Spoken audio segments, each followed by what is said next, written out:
Meanwhile, the big news of the morning, Senator Joe Manchin officially putting the kibosh on Build Back Better after Democrats tried to win his support for months. But for months, he's been saying the same thing. And he said it officially. He's a no on Sunday. Watch. So when you have these things coming at you the way they are right now, I've always said this, Brett, if I can't go home and explain it to the people of West Virginia, I can't vote for it. And I cannot vote to continue with this piece of legislation. I just can't. I've tried everything humanly possible. I can't get there. You're done. This is a no. This is a no on this legislation. The senator's opposition, a huge blow to President Biden's agenda. The White House is not happy. In a statement yesterday, White House Press Secretary Jen Psaki said that if Manchin's comments indicated an end to the negotiations, then, quote, they represent a sudden and inexplicable reversal in his position and a breach of comments to the president and the senator's colleagues in the House and Senate. How is this inexplicable when he's been saying this for 5 months? Meanwhile, this morning, Senate Majority Leader Chuck Schumer is undeterred. He says the Democrats will continue to push it through in early next year, and he wants to have a vote on this package. Joining me right now is New Jersey Congressman Jeff Van Drew. He's a member of Homeland Security and Transportation and Infrastructure Committees. And Congressman, it's always a pleasure to see you. Thanks very much for being here. What do you make of the fact that the White House is surprised? Jen Psaki seems shocked that Joe Manchin said he's a no vote. There seems to be no real connect between reality and what Jen Psaki says at these briefings. I don't know what she's talking about. I mean, in all fairness to Joe Manchin, he has been as clear as day about how he has been struggling with this bill, as many folks are, because it's terrible public policy, because it's going to create inflation. Not create inflation, really make the inflation much more severe, because it's going to increase costs, because it is going to force people actually to pay for abortions, regardless of how you feel about right to life or right to choose. Americans generally do not feel they should pay for somebody else's abortion. Energy costs are going to go up because of this. We're going to hire over 80,000 IRS agents at over $80 billion to go into your bank accounts because of this. The list goes on and on. We're going to have amnesty for undocumented. We are going to give the undocumented money, and we don't even know what else. You know, I'll tell you a funny story. There's something in there for $2.5 billion called tree equity.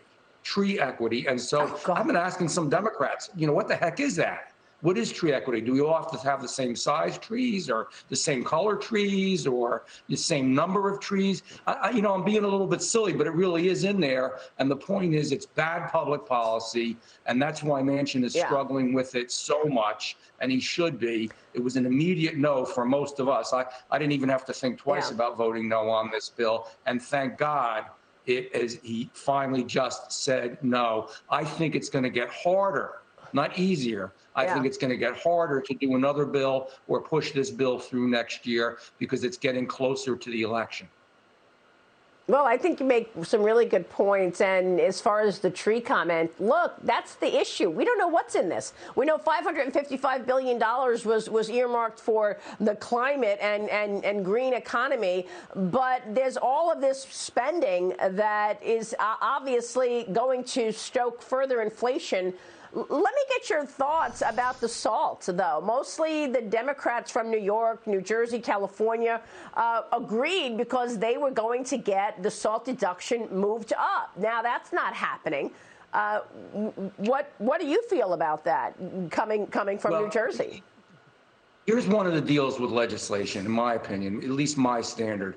I'm not going to vote for a bad piece of legislation because it has one item squeezed in so that, you know, the leadership of the majority can force you to vote for something that isn't good for America.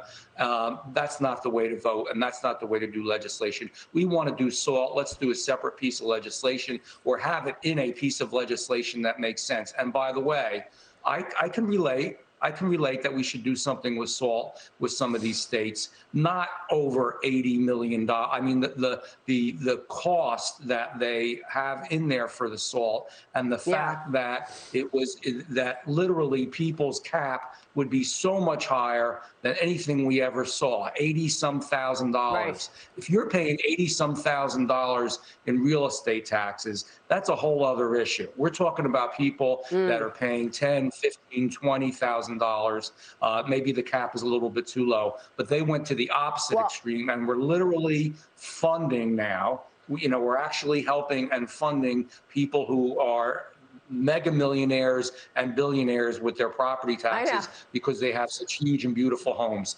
That's wrong. That's something we shouldn't be doing. That's a great point, Congressman. Yeah. It's a great point because, they say that they're only going to raise taxes for the millionaires and billionaires. Meanwhile, they're giving millionaires and billionaires a tax break with that SALT deduction. I'm glad you mentioned the bank surveillance, because that was one of the most egregious things from this bill as well. Now, here's what Axios is saying this morning. Manchin's surprise body blow to President Biden's Build Back Better set off new speculation that he's going to leave the party, that he would leave the Democrat Party next year and become an independent or a Republican. That's what you did because you were sickened by some of these policies on the left. What do you think? Would Manchin make such a move? I've certainly encouraged him and, done anything that I could. And if he wants a congressman who's done it and survived and very, very, very happy that I did it, I'm more than willing to do anything to help him along, because I think that he would belong in many ways. And we are the big tent, the Republican Party. We are inclusive, and many of his values, I believe, are Republican values. So I would love to see it. Whether he'll do it or not, it's a different story. Were you just endorsed by President Trump over the weekend? I was, and that was a wonderful event. I was at Mar-a-Lago. He hosted a fundraiser for me. We had a great group of people from New Jersey and New York and some other areas, and people from all over. And he gave me his unequivocal, total and complete endorsement. I am so grateful. I have a friendship with Donald Trump. It's more than just a political issue or a political thing. I did go through quite a bit when I changed. And I have to tell you, President Trump was there every step of the way. He worked with me. I worked with him. I believe in him. Not only has he endorsed me, and I know it's premature, just so everybody knows, I have officially, and I think I'm the first person as a congressman, I endorse him for the presidency of the United States if he wants it. He deserves it. He can bring us back. He's tough enough to do it. Well, we've got some sound, because I must have just missed you. I went to Mar-a-Lago as well this weekend, and I interviewed President Trump, and I think he gave it away, his plans for 2024. And we're going to run that clip coming up when we talk about Hillary Clinton. Congressman, it's always a pleasure to see you. Have a Merry Christmas if I don't see you first, and I'll see you again next year. You will. Merry Christmas, Maria.